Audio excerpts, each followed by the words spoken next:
31 décembre 2017, 22h30, et ce propos, à propos, encore une fois, des mots, en partant du verset coranique qui dit « Il a appris à Adam le nom, j'imagine, le nom de toute chose, les noms, tous les noms. » Je suis né dans le verbe, et j'ai grandi dans le verbe. Évidemment, pas le verbe en français, mais le verbe en arabe, mais ça se rejoint. J'ai récité, psalmodié, répété, sans fin en quelque sorte. Ma langue est devenue une langue, quelque part, une langue multiforme, une langue infinie, une langue un peu à la dimension d'un récit d'une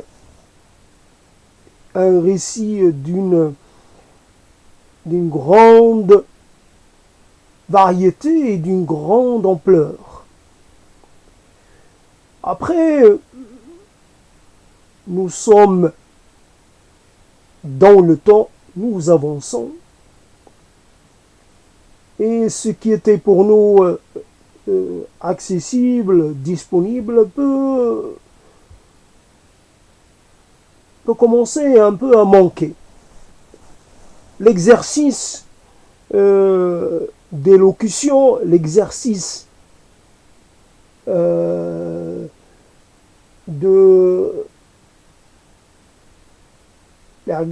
de comment dire,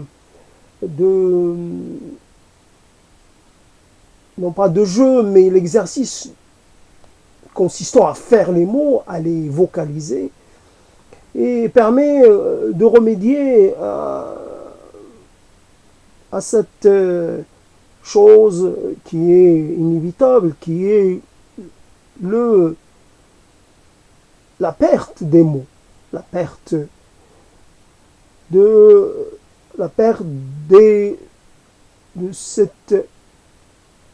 des synonymes, la perte des noms.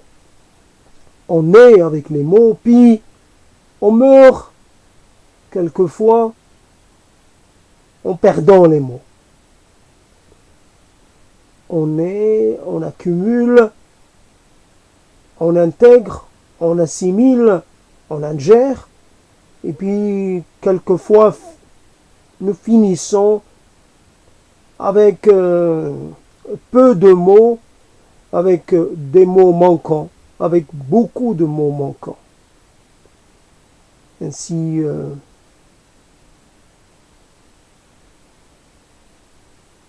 c'est extraordinaire. La venue au monde est quelque chose de totalement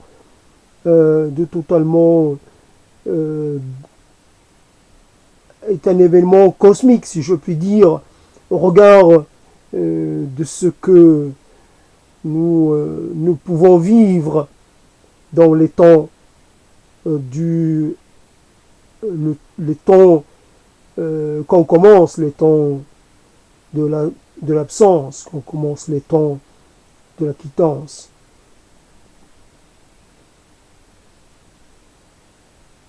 Les mots, parce que le monde est formé de mots. On dit qu'il est formé de matière. Non, il est formé de sons. Il est formé de mots. Les mots, les sons disent le monde. Et disent le monde que nous vivons, le monde que nous désirons, le monde que nous souhaitons. Ils disent nos attentes, ils disent nos espérances, ils disent nos peurs, ils disent nos appréhensions, ils disent nos attentes, ils disent ce que nous pensons comme essentiel. Les mots disent notre vœu, nos vœux les plus chers. Vivre en attendant des jours meilleurs, en attendant de ressusciter, de revenir au monde, mais pas dans n'importe quel monde, dans un monde autre, dans lequel nous serions rétribués pour nos bons ou mauvais actes, un monde de justice, un monde de récompense, un monde de félicité pour ceux qui le méritent. Nous avons tant de mal à prouver que nous sommes bons à nous-mêmes et puis aux autres. Nous avons du mal à choisir entre nous et les autres. Nous avons du mal à devenir des êtres exemplaires. Nous avons du mal à abdiquer de nos désirs les plus égocentriques. Nous avons du mal à écouter les sons qui viennent d'ailleurs. Nous avons du mal à écouter la différence. Nous avons du mal à entendre ceux qui ne parlent pas la même langue que nous, qui ne parlent pas, qui ne vont pas dans le même sens que nous. Nous sommes exclusifs, nous sommes différentialistes, nous sommes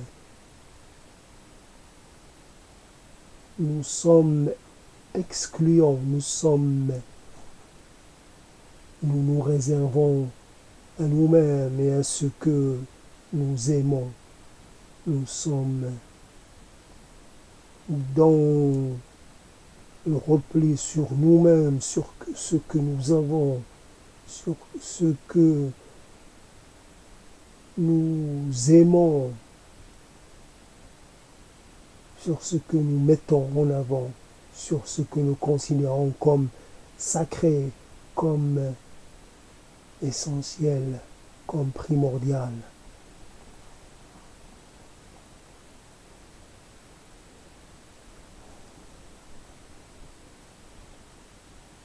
Les mots comme une résurgence de soi, comme une renaissance d'un soi oublié, comme un retour à la vie, comme un retour à la lumière. Les mots comme une nouvelle expérience. Les mots pour un peu ne pas laisser le temps passer sans le marquer de notre musique particulière. Nous inscrivons des signes sur le tissu du temps, sur le corps du temps. Ce corps immense, nous en réservons quelques parties pour nous-mêmes, pour y mettre,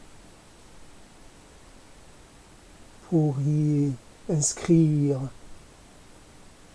quelque chose qui soit de nous, chose qui parle pour nous, des choses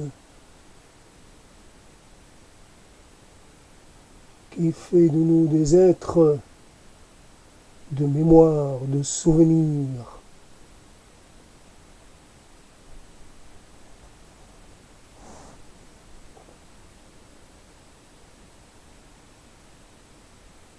Cette capacité que nous avons de revenir en arrière, de relire, de regarder les moments passés et de les voir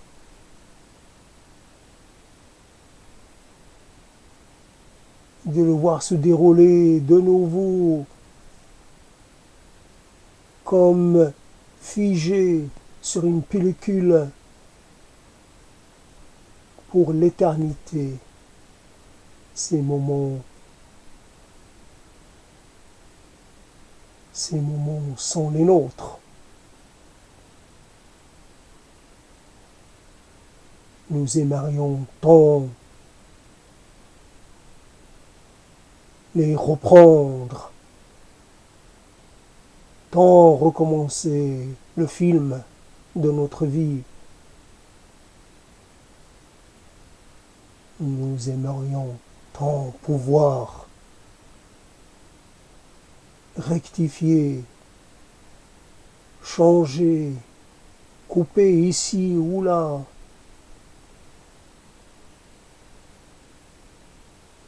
Nous sommes les spectateurs impuissants de notre propre déchéance. Ainsi, je ne sais pas si j'ai la force de tenir ce propos longtemps, en tout cas, nous sommes dans ce monde des mots et comme si nous étions des acheteurs. Nous faisons des emplettes. Nous prenons autant de mots que nous pouvons. Et nous les ressortons de temps en temps.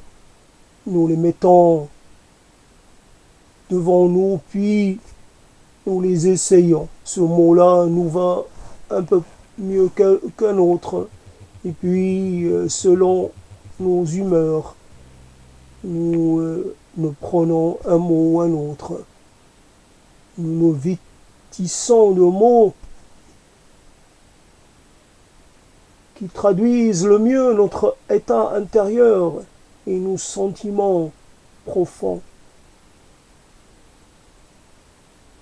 Nous n'avons pas une infinité de mots, nous avons une grande quantité de mots pour dire à quel point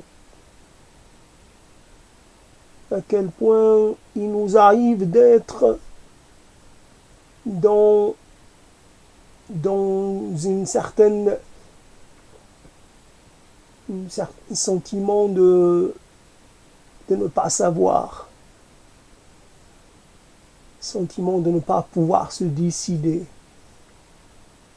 d'être dans l'indécision, dans une sorte